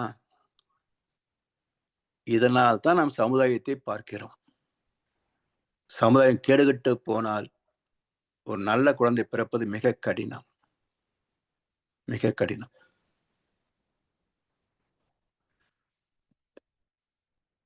இன்றைக்கு ஏன் ஒவ்வொரு தலைமுறையும் கீழ் நோக்கியே போகிறது?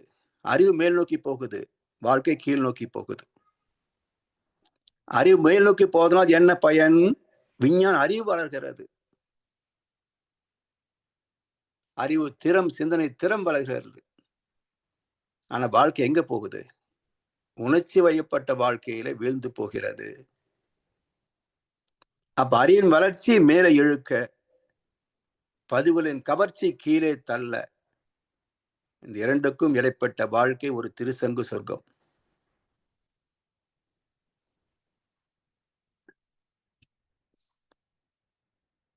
எனவே ஒரு ஆத்மா எங்கே பிறக்கிறது, எப்படி அதனுடைய பண்புகள் வளர்க்கப்படுகின்றன, இது தாய் தந்தையுடைய பொறுப்பு என்ன? அதனால தான் ஒரு இல்லறம் நல்லபடி அமையணும்னு சொன்னா அந்த குழந்தைகளின் வளர்ப்பிலேயே அது இணைக்கப்படணும் என்றாங்க நம்முடைய முன்னோர்கள். பெண்ணின் பெருந்தக்க யாவுல கற்பெனும் திண்மை உண்டாக பெறின். பாவை நோன்பு பெண்ணுக்கு. உரன் என்னும் தோட்டியான் ஓரைந்தும் காப்பான் வரன் என்னும் வைப்பிற்கு ஒரு வித்து ஆண் பிள்ளைகளுக்கு. இந்த இலக்கணத்தின்படியே ஒரு பிள்ளைகள் வளர வேண்டும். அப்பதான் பிரகலாத மாதிரி குழந்தை பிறக்கும். இது கண்டபடி வளர்ந்துட்டு இதுக்கு குழந்தை பிறந்த பிசாசாத்தானே இருக்கும். சனிக்கு சனி பிறக்கும், குருவுக்கு குரு பிறக்கும். பிறந்த பிறகு போய் எனக்கு பிறந்தே சனியனேன்னு சொன்னா அது குட்டி சனிய, நீ பெரிய சனிய. சரியா தானே இருக்கும்.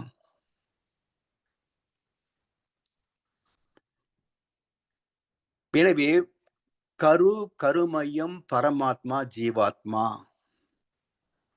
இதெல்லாம் நாம் புரிந்து கொள்ளவில்லை என்றால் வாழ்க்கை தடமாறி போகும். என தடம் மாற்றுவதற்கு உலகம் தயாராக இருக்கிறது. எந்தெந்த வகையிலே நம்ம இடத்துல திருட்டு தலங்களை கற்றுக் கொடுக்க முடியுமோ, திருட முடியுமோ, அதுதான் உலகம். நல்லவர்கள் அதிகமாக வாழ்ந்ததாக வரலாறு இல்லை. உலகிலே நல்லவர்கள் அதிகம் வாழ்ந்ததாக வரலாறு கிடையாது. நல்லவங்க எப்போ மைனாரிட்டி தான், கெட்டவங்க தான் மெஜாரிட்டி. அப்புறம் அவன் பேசுறதுதான் தர்மமா இருக்கும். அதனாலதான் கீதை சொல்றது, இவர்கள் அதர்மத்தை தர்மம் என்றே சாதிப்பவர்கள். இன்றைக்கு இருக்கிற அரசியல்வாதி கவனிச்சு பாருங்க, அவன் பண்ற அயோக்கியத்தனத்துக்களை எப்படி நியாயத்தை கற்பிக்கிறான்னு. அதர்மத்தை தர்மம் என்றே சாதிப்பவர்கள். இவங்க எப்படி உண்மையான தர்மம் செல்லுபடி ஆகும்?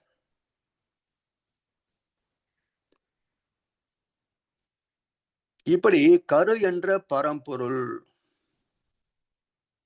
சுத்தவேலி ஆதிசிவம் என்ற தன்மையிலிருந்து சக்தியாக தரம் மாறியதால் எண்ணற்ற சூரியன்கள், கோள்கள், நட்சத்திரங்கள், பிறகு நுண்ணுயிர் முதல் மனிதனம், இப்படி ஆத்மா தோன்றியது நுண் உயிரிலே. அது பல ஜீவராசிகளின் பல தலைமுறைகளின் அனுபவங்களோடு கலந்திருக்கிறது நம்மிடத்திலே. நம்மிடத்திலிருந்து அது ஒரு பிரதியாக அடுத்த சந்ததிக்கு போகும். இப்படி தொடர்ந்து பயணித்துக் கொண்டிருப்பது ஆத்மா. அதனால் அதுக்கு அழிவு இல்லை. கீதை என்ன சொல்லுதுங்க? அக்ஷர பிரம்ம யோகம், அழிவில்லாத ஆத்மா, காற்றிலே உலராதது, நெருப்பிலே பொசுங்காதது, நீரிலே நனையாதது, என்றைக்கும் நீடித்து நிலைத்திருப்பது. நான் நிரந்தரமானவன், அழிவதில்லை, எந்த நிலையிலும் எனக்கு மரணம் இல்லை. கண்ணாசனுடைய ஆத்மாவுக்கு இப்படி பேரறிவே பிரபஞ்சத்தில், உலகத்தில், ஐம்பூதங்களில் பேட்டர்ன், பிரிசிஷன், ரெகுலாரிட்டி, தன்மை, துல்லியம், இயக்க சீர்மை எனவும் அதற்கேற்ற விளைவு என்ற கூறுதல் அறமாகவும் வெளிப்படுகிறது. ஜீவன்களிலே அதுவே 5 புலன்களாகவும் ஐவகை சுகங்களாகவும் இவற்றிலே செயலுக்கு தக்க விளைவு என்ற தெய்வ நீதியாகவும் வெளிப்பட்டிருக்கிறது.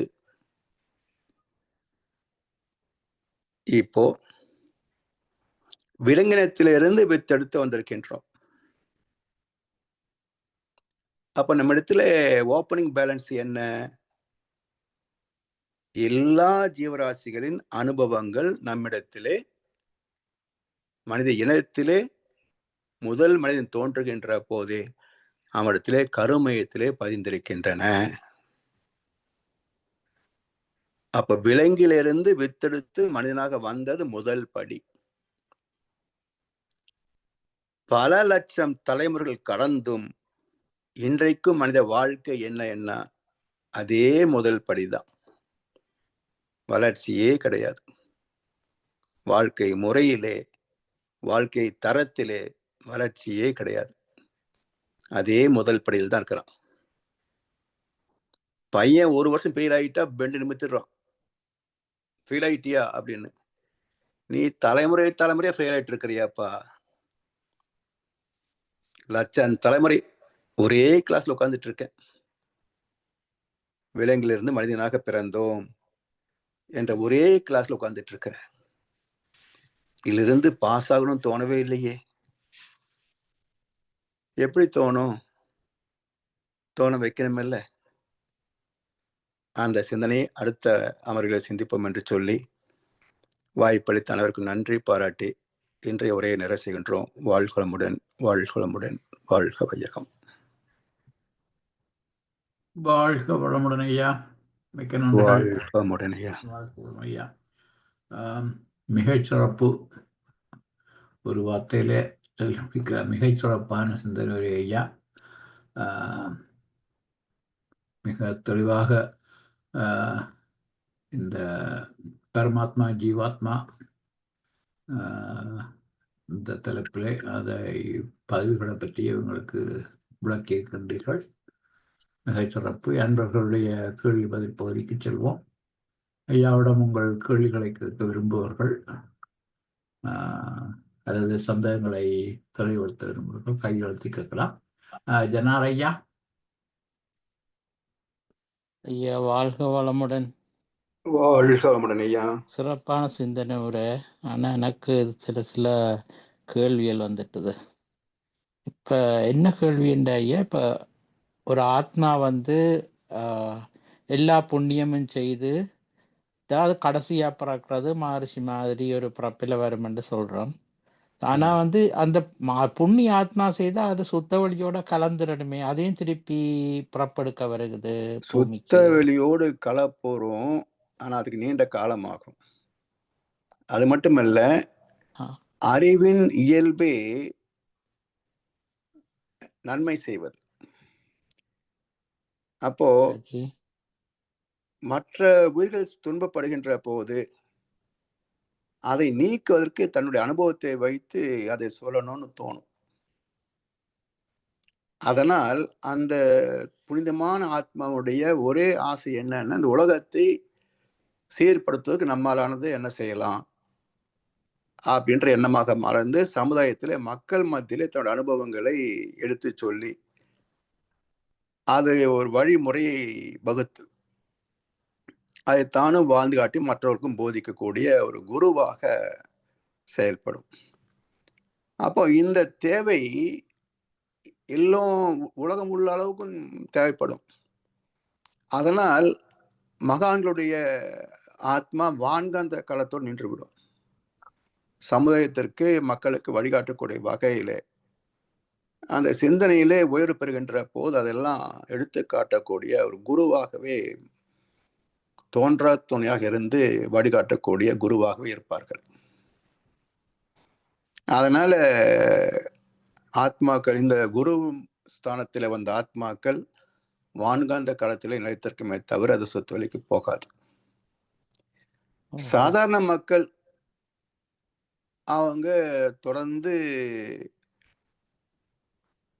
புவி சார்ந்த புலன் சார்ந்த வாழ்க்கையில் இருப்பாங்களே தவிர இவங்களும் மேல போக முடியாது.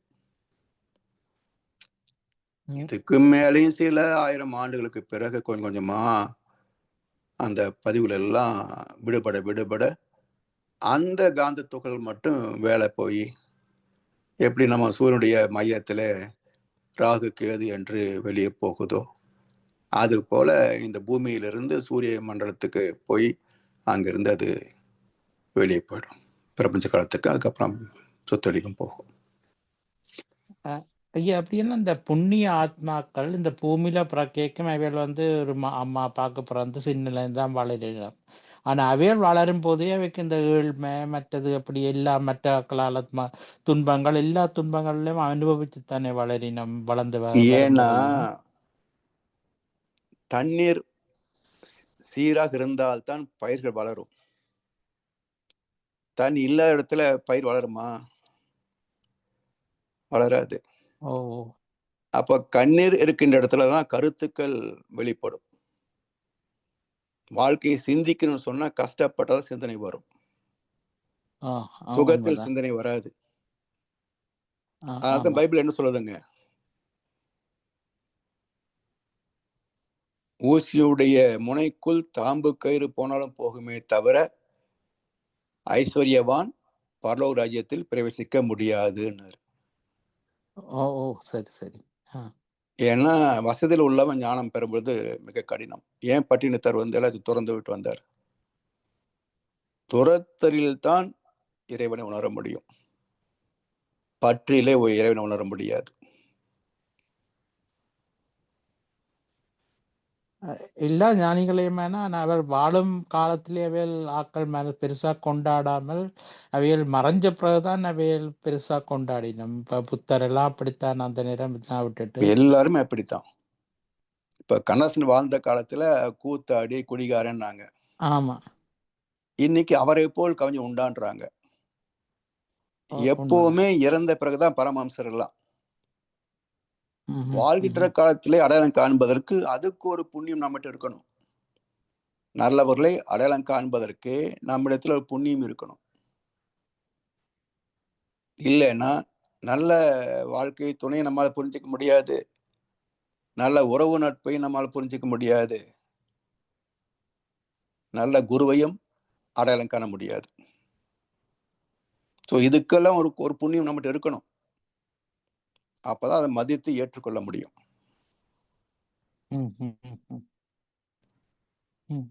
நன்றி ஐயா, சிறந்த விளக்கம். நன்றி ஐயா, வாழ்க வளமுடன். வாழ்க வளமுடன். வாழ்க வளமுடன். அடுத்து பத்மினி அம்மா. வாழ்க வளமுடன் ஐயா. ஐயா பழனிசாமி ஐயா, வாழ்க வளமுடன். வாழ்க வளமுடன் அம்மா. ஐயா, பக்கத்து வீட்டுல ஒரு பாட்டி இருந்தாங்க. பிள்ளைங்க எல்லாம் சரியாவே நம்மள கவனிக்கல. நானு நல்லா படிக்க வச்சு வளர்த்த ஆளாக்கி நல்லா ஆளாக்கி விட்டேன். நல்ல பொசிஷன்ல இருக்காங்க. நான் போனதுக்கு அப்புறம் இப்ப எனக்கு செய்யல, ஆனா நான் போனதுக்கு அப்புறம் செவத்துக்கு வச்சு படைப்பாங்க அப்படின்னு சொல்லுவாங்க.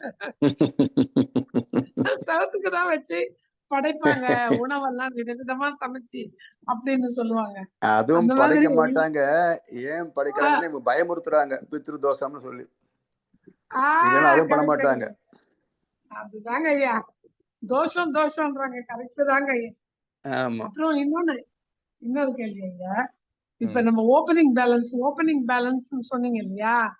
இவ்வளவு முதல் மனிதன் முதல்ல வரும்போதே ஓப்பனிங் பேலன்ஸ்.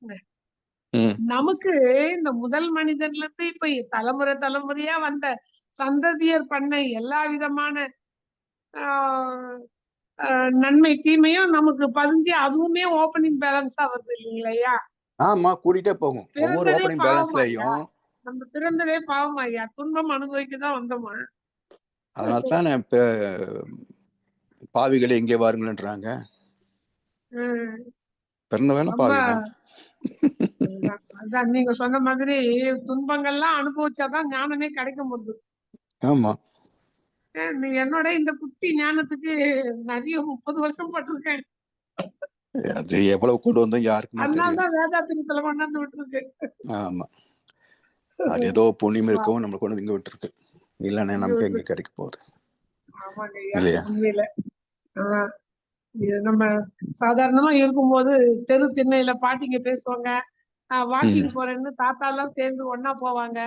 நமக்கு பாருங்க, வேதாத்திரியத்துல பிள்ளைங்க கவனிக்கல, பக்கத்து எங்கேயும் யாரும் கவனிக்கல, பேசல, போல வரல அப்படின்ற ஒரு குறையெல்லாம் இல்லாம வேதாத்திரியத்துல பாருங்க, பணி ஓய்வுக்கு பிறகும் வேதாத்திரியம் இருந்து நம்மளை எல்லாம் ஒண்ணு சேர்த்திருக்கு. இதுலயே ஒரு பெரிய நிறைவு ஐயா. ஆமா, ஆமாங்க ஐயா. அடுத்து தனாய்யா. ஐயா, வாழ்க வளமுடன் ஐயா. வாழ்க வளமுடன் ஐயா. ஒரு சின்ன கேள்வி என்னென்னு சொன்னால், அந்த பதிவுகள், குழந்தைகளின் பதிவுகளை பற்றி சொல்லும்போது, வயிற்றில் இருக்கும்போதே அந்த பதிவுகள் பதிமண்ட மாதிரி ஒரு கதை சொன்னீங்க. அந்த கற்கும் காலம் தாயின் கற்பப்பையில் தொடங்கிவிடுமான்னு சொல்லி, அந்த பிள்ளைகளுக்கு பதிவுகள் 3 வயதில் பின்புதான் பதிவுகள் வரும்னு சொல்லி எங்கேயோ படிக்க மாதிரி ஞாபகம் இருக்கு. அது பிராப்த கர்மா, தன்வினை. அது சரி, ஓகே. தன்வினை ஓப்பனிங் பேலன்ஸ் முன்வினை இருக்கு இல்லையா? ஆமா, அது கருவாபதே. முன்வினையினுடைய தாக்கம் தான் கருவாபதே. Okay okay. அப்படின்னா ஐயா, இப்போ 3 வயதிலிருந்து தொடங்குறது அது தன்வினை தான் 3 வயதில் பிறகு தொடங்கும். ஆமா, ரைட்டு. அனுபவங்கள் பதிவு ஏற்படுவது 3 வயதுக்கு பிறகு. புரியுது ஐயா. அப்ப இந்த தாயின் இதெல்லாம் பாரது அது முன்வினை என்று சொல்ல வேணும். அது முன்வினை. Right, that's fine, right. மற்ற ஐயா, இன்னொரு அடுத்த கேள்வி என்று சொன்னால், இந்த ஜீவகாந்த துகள்களின் கூட்டுத்தான் ஜீவகாந்தம். ஜீவகாந்தத்தின் திணிவுதான் உயிர். அப்படி ஜீவகாந்தத்தின் திணிவு உயிர் என்று இருக்கும் பொழுது இந்த அந்த ஜீவகாந்தத்தின் திணிவு மனிதருக்கு மனிதர் வித்தியாசம் இருக்கும். ஆமா, மாதிரி இருக்காது. அப்ப அந்த வாழும் காலம் அந்த திணியை வச்சுத்தான் கணக்கெடுக்கிறதா, தீர்மானிக்கிறதா? எதுங்க? ஒருவர் வாழும் அவருடைய வயசு எவ்வளவு காலம் வாழ்வார் என்பது எல்லாமே பதிவுகளை சார்ந்துதான். ஓகே, பதிவு சார்ந்தது. பிறந்த பிறகு தன்வினையும் அது சேருது இல்லையா? முன்வினை என்ன இருந்தாலும் தன்வினைன்னு ஒன்று இருக்கு இல்லையா? அப்ப ஐயா அந்த ஈவாந்த அந்த அந்த கர்ம வினை பயன்படிதான் அந்த ஜீவாந்த திணிவும் வரும் இருக்கும். ஆனா பிறந்த பிறகு சந்தர்ப்ப சூழ்நிலை சிலதெல்லாம் நம்ம கத்துக்கிறோம் இல்லையா? ஆமா. அப்ப அந்த அறிவு நமக்கு துணை செய்யும் இல்லையா? So okay. வெறுமனே நீங்க விதிப்படிதான் வாழ்க்கை நான் பிறந்த போது கொண்டு வந்துட்டேன் சொல்லி சும்மா இருக்க முடியாது ரைட். ஓகே. இல்லையா? ஆமா. புரியுது. சோ அந்த முன்வினைக்கு தகுந்த வாழ்க்கைனாலும் அது சப்ஜெக்ட் டு அமெண்ட்மெண்ட், தன்வினை. Right right. ஓகே. சரி ஐயா, புரியுது ஐயா. இல்லைன்னா இப்ப மாற்றமே வராது. ரைட் சார், புரிஞ்சுது ஐயா. ஓம் ஐயா. நமக்கு ஒண்ணுமே இல்லைன்னால ஆகி போயிடும். ஓம் புரிஞ்சுது ஐயா, புரிஞ்சுது ஐயா. இன்னொரு கல்வி ஐயா, அதாவது வந்து இந்த இறைத்துகளின் கூட்டுத்தான் விண், விண்ணின் கூட்டுத்தான் பஞ்சபூதங்கள். அப்ப இந்த உயிரினங்கள் வருவதற்கு 3 காரணம் சொன்னீங்கள். ஒன்று வந்து இந்த 27 நட்சத்திர கூட்ட தொகுதிகள், மற்றது சூரிய குடும்பத்தில் கோள்களின் வீச்சு, நவகோள்களின் வீச்சு, அது பஞ்சபூத கூட்டில் ஒரு விகிதாசாரம் இருக்க வேண்டும். தெய்வீக கூட்டுன்னு சொன்னீங்க, மகரிஷி சொன்னதாக. ஆமா. இருக்கும் பொழுது இப்ப என்னுடைய கேள்வி என்ன சொன்னா ஐயா, நட்சத்திரங்கள் 27 நட்சத்திரங்கள் வந்து இது வந்து இந்த ஒரு குறிப்பிட்ட சூரிய குடும்பத்தில் உள்ள நட்சத்திரங்களோ இல்லாட்டி அது ஃபுல்லாக என்னுடைய அனுமானம் என்னன்னா, அது சாமிஜி இருந்தபோது கேட்டுக்கொண்ட கேள்வி. ஆனா அது அப்ப எனக்கு தோணலை. அது என்னுடைய அனுபவம் என்னன்னா, இந்த மில்கி வே கேலக்சியில 10,000 கோடி சூரியன்கள் அப்படின்றாங்க சயின்ஸ்ல. ஆமையா. அப்ப இதுலேயே நட்சத்திர தொகுதிகள் இருக்குன்றது என்னுடைய அனுமானம். ஓகே. இது கிட்டத்தட்ட கேள்வி இது காரணம் என்னையா, அந்த 27 நட்சத்திர நீங்கள் உங்களுடைய சின்ன உரைகளின்படி இந்த நட்சத்திரங்கள் தான் மிகவும் பாகுள்ளாது எங்களை இன்ஃப்ளூயன்ஸ் பண்ணக்கூடாதுன்னு சொல்லித்தான் நான் புரிஞ்சு கொண்டது. ஆமா. இன்னொரு இந்த பிரபஞ்சம் வந்து விரிந்து கொண்டே இருக்கு, அதை வந்து வளர்ந்து கொண்டே இருக்கிற மாதிரியும் ஒரு கருத்து கேள்விப்பட்டேன். அப்படியா? இருக்கு. அது வளர்ந்துட்டு, ஏன்னா ஏத்தோல் தோன்றி கொண்டு இருக்கிற போது வளர்ந்து கொண்டே தான் இருக்கும். அப்படி இருக்கும் பொழுது இந்த மில்கிவே கலர்ச்சியும் வளர்ந்து கொண்டே இருக்கும். அப்படி இருக்கும் பொழுது இந்த நட்சத்திரங்கள், அந்த நட்சத்திரங்களுக்கும் அந்த அதுக்கே வித்தியாசம் வரலாம்.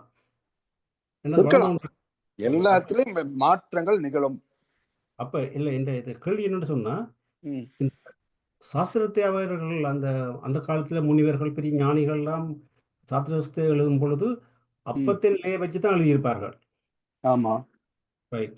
அப்ப இப்ப சாஸ்திரம் பார்க்கும் பொழுது பெரும்பாலான சாஸ்திரம் எல்லாம் பழைய புத்தகங்கள், பழைய அதை வச்சுதான் அப்படியே கொண்டு கொண்டிருக்கிறான். அப்படி பொழுது அப்ப சாஸ்திரத்தை கேட்டு கன விஷயங்கள், கணவர் வந்து சாஸ்திரத்தை கேட்டு கன விஷயங்கள் செய்யணும். சரி. அப்படி செய்யும் பொழுது அந்த நிலை வந்து இப்ப மாறி இருக்கும் என்று சொன்னால் இருக்கும். ஆனா இப்ப யார் கண்டுபிடிக்கிற அளவுக்கு யாரும் இல்லையா இப்போ? இல்ல, அதான் அதுபடினால அந்த சாஸ்திரங்களை கேட்டு செய்யறது சரியானதான் என்ற கேள்வி. சாஸ்திரங்கள் என்பது வந்து இப்போ ஜோதிட சாஸ்திரம் இருக்கு, என்னதான் இருந்தாலும் பெரிய மாற்றம் வந்து உங்களுக்கு வராதா? சரியா? ரைட். ஏன்னா மாற்றம் நிகழ்கின்ற போது கூட இப்போ நம்முடைய வாழ்க்கை அப்படின்றது மாறிடும் அதுல அப்படின்னு பாக்குற போது அது ரொம்ப மைன்யூட்டா இருக்கும். அது நம்ம கண்டுபிடிச்சு இதுதான் மாறி போச்சுன்னு சொல்ற அளவுக்கு இருக்காது. ஏன்னா உங்களுக்கு பிரபஞ்ச மாற்றம் என்பது சும்மா அப்படி கணக்கு பார்த்தீங்கன்னா மைக்ரோ செகண்ட் சொன்ன பாருங்க, அது போல மிக நுட்பமான மாற்றங்கள். அந்த துல்லியமா கணக்கெடுக்கிறதுக்கு அவ்வளவு ஈஸியா முடியாது. சரியா ஐயா, இன்னொரு கேள்வி என்று சொன்னால், இந்த இறைத்துகளின் கூட்டுத்தான் விண்ணின் கூட்டு பஞ்சபூதங்கள். சரி. இப்ப பாத்தீங்கன்னு சொன்னால் ஒவ்வொரு கோள்கள் நட்சத்திரங்கள் எல்லாம் வந்து இந்த விண்ணின் கூட்டு. சரி.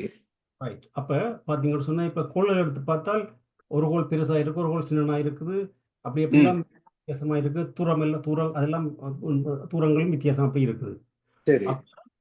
இந்த விண்ணின் கூட்டணும் பொழுது இப்ப பெரிய கோள்கள் எடுத்தால் அதுல கூடுதலான விண்கள், நம்பர் ஆஃப் விண்கள் வந்து கூட. ஆமா. அதால அது பெருசு, அது பெட்டர் சின்ன, அப்படியே அதுக்கிட்ட மாதிரி அப்படியே போய் கொண்டிருக்குது. அப்படி இருக்கும்போது இந்த நாங்கள் பஞ்சபூதங்களை பற்றி கதைக்கிறோம். அந்த பஞ்சபூதங்கள் வந்து அது பூமியிலான இருக்குதா இல்லாட்டி எல்லாத்துலயும் இருக்குதா? பஞ்சபூதம் இல்லாத இடமே கிடையாது. சில அதாவது அந்த விகிதாச்சாரம் பேதப்படும். இப்ப சூரியன் எடுத்தீங்கன்னா அதுல ஹைட்ரஜன், ஹீலியம், மற்ற வாயு மட்டும்தான் இருக்கு. அப்போ அணு, வாயு அவ்வளவுதான் இருக்கு அதுல. அதுவே நீங்க அடுத்த பிளான்ஸ் வந்தீங்கன்னா அதனுடைய ரசாயனத்தன்மை மாறுது. என்ன ஒரு கொள்ள இந்த பஞ்சபூதங்கள் நாங்கள் இப்ப நீர், நிலம், காற்று, வெப்பம், விண், அது பஞ்சபூதங்கள் அஞ்சுமே சேர்ந்து சொல்ல முடியாது. 5ல் 2 அல்லது 5மே. அப்பையா இந்த பூமியில அந்த 5 இருக்கு. இப்போ விண்வெளி என்பது விண் மட்டும் தானே.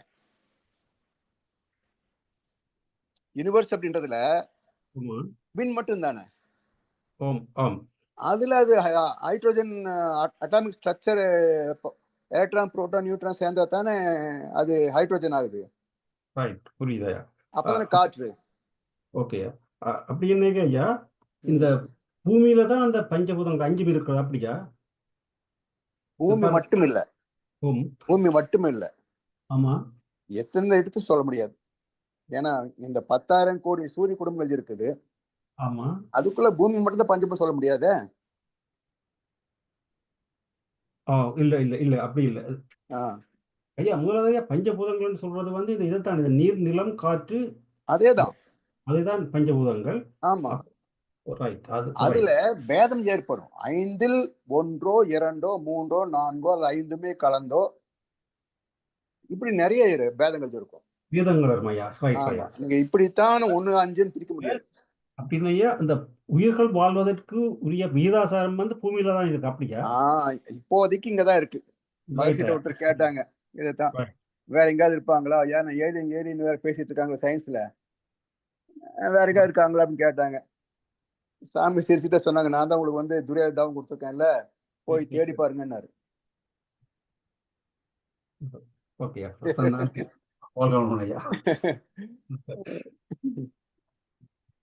ஏன்னா அதெல்லாம் ரொம்ப கடினம்.